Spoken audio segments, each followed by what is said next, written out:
پاکستان میں لوگ جو ہیں سفر کا مہینہ جب ہوتا ہے نا، کہتے ہیں جی یہ تو مصیبتوں کا اور بلاؤں کا مہینہ ہے، تو سفر کے مہینے میں جتنے بچے پیدا ہوتے ہیں ان کو سڑک پہ پھینک دیتے ہیں، کیونکہ وہ بھی تو پھر بلا ہوا نا، وہ بھی مصیبت ہوا۔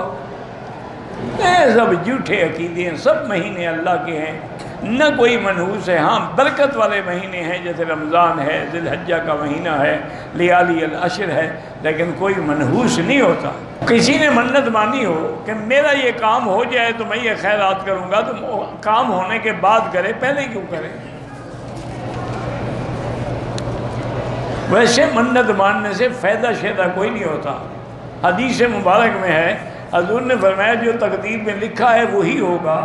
منت ماننے سے اتنا ضرور ہے کہ بخیل کا مال نکل جاتا ہے، کہ پہلے تو خیرات کرتا نہ کرتا، منت مان کے پھنس گیا ہے۔ جب بندہ چلا جاتا ہے تو روح گھر میں آتے، کسی کے گھر میں نہیں آئے تو پکڑ کے رکھ لو، اس کو بٹھا دو، پھر جانے کیوں دیتے ہو؟ جب وہ تمہارے گھر میں آئے تو جالا ایک ٹانگ دو، جال میں پھانس دو اس کو۔ جھوٹے قصے لوگوں نے بنائے ہوئے ہیں، روح گھر میں آتی ہے۔